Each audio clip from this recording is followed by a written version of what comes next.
Hey guys, it's Arab Wrestlers You Should Know finishing up a Miss Rima Fakih, former Miss USA, former Tough Enough contestant. I think it was season 5, and the girl did it at the same time.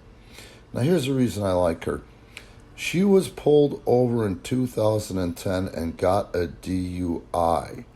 Everybody F's up, and the media really likes to tear people apart for that stuff. And I've seen people that have written and torn people up about a DUI, which I'm not saying a DUI is a laughing matter or not a serious thing, but they've written about it and buried other people and then went and got one themselves. It's a fuck up. It's a serious fuck up with serious consequences. But I will say, 2010, she did handle her business pretty well. Former USA winner Rima Fakih says she doesn't want to be known as a party girl. I don't want people to think I'm someone who thinks that they can get away with anything. In Highland Park, I guess that would be New York, in which the Miss USA 2000 queen was pulled over in her black Jaguar after a party at Birmingham's Chow Brasserie, according to a police report. She was speeding, swerving her vehicle, and possessed an open bottle of Moet and Chandon champagne. At the time of her arrest, she blew a 2.0. David Doriad Elder, an attorney who represents Fakih, the former pageant queen, took to the wheel after her friend became too intoxicated to drive. Fakih took umbrage to reports that she immediately identified herself to police as Miss USA, asking, "Why would I put myself under more pressure?"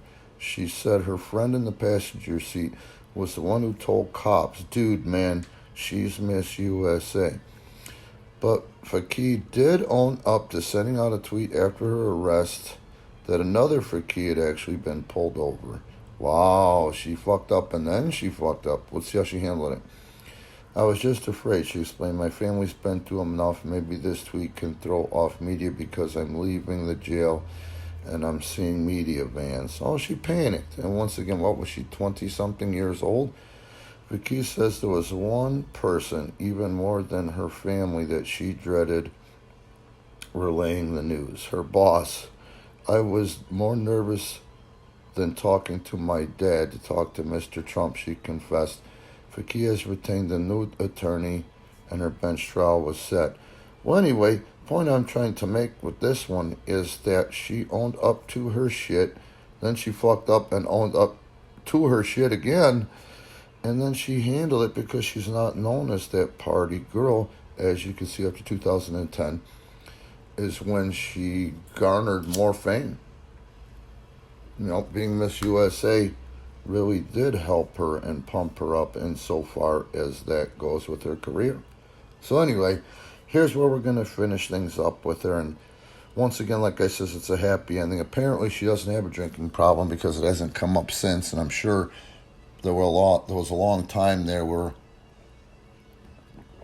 media kept their eyes on her and wanted her to fail. With her 2016 marriage to music executive and manager Wasim Salabi, who handles red-hot acts like The Weeknd and French Montana, Rima has taken time out of the spotlight to focus on her family and charity work. And to me, this is the kind of character I believe she possesses.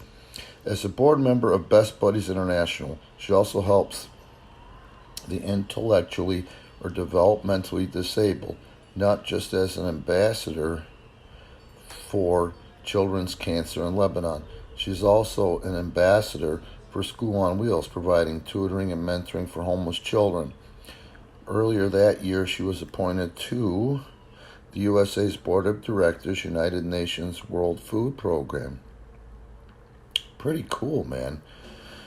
She's obviously somebody that gives back, and I'm that type of person. I certainly don't give back to that extent because I don't have the means, but I do believe that doing right by my fellows is homage, for all the gifts that I do get. What surprised me most about the beauty competition is all the doors it can open for anything you wish to accomplish in life. It's truly a pathway to greatness and a bigger voice. What kept me wanting to do it all the way was my passion for making a change in the world. I realize I can do so much with Miss USA crown. It combines my love for philanthropy, public speaking, and modeling. How about that?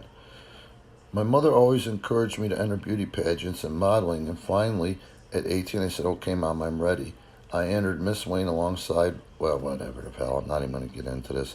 I want to get into more stuff about her family, and then we're going to close it out, because I think that, once again, this girl's an inspiration, I think, especially to young ladies, but especially, or not just young ladies, not limited to men.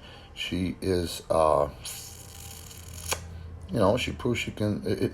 If one person can achieve, I could achieve. We're members of the same race. You understand? It's about the mindset. It's about what they do with said opportunities that come up. You know what I mean? I will read this. This is a note, especially with Arab American Heritage Month here. I'm very proud of who I am and where I came from. I encourage everyone to feel the same. It's a great thing to stand out versus fit in. Ooh, I like that. I was honored and truly grateful to be a girl who escaped the war in the Middle East, survived living in the hood, grew up poor, and made it this far. I wanted to show any girl anything is possible. How has becoming a mother changed the way you view the world? Now, this is going to be interesting, because my world changed like a son of a bitch when I had 3 kids. I can honestly say it has made my heart so soft when it comes to children. I can't just sit and hear bad news and do nothing. I want to help all children all over the world. And for the sake of my children, I want to fight to make this world a better place for them. And I also believe in setting a good example for my kids. Tell us about School on Wheels and some of the other philanthropic work. Well, I don't think you guys want to hear that, even though, once again, I do believe this is a very worthwhile read. You know what? I'm going to go ahead and post this from Maxim in the link so you guys can read it for yourself, And here's the last thing I'm going to read. And once again, like I say, I don't think it's a storybook ending, but it's definitely a happy ending, and I love happy endings. How often do you and Wasim, your husband, hang out with some of his clients like Weekend and French Montana? What are your fondest memories of them? My husband's clients are not clients. They are just like family. We spend holidays together. They are always there for our children.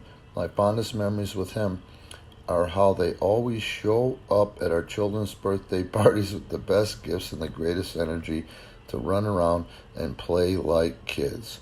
Well, there you go, guys. We have wrapped it up. Hope you guys got something out of Rima, because I certainly did. Like I said, I get burned out doing these, and I really enjoyed it. We did 5 parts on her, and I love getting that full story out. Tomorrow, I'm going to go ahead and go there, and I am going to talk about Milad Akbar, the Persian powerhouse.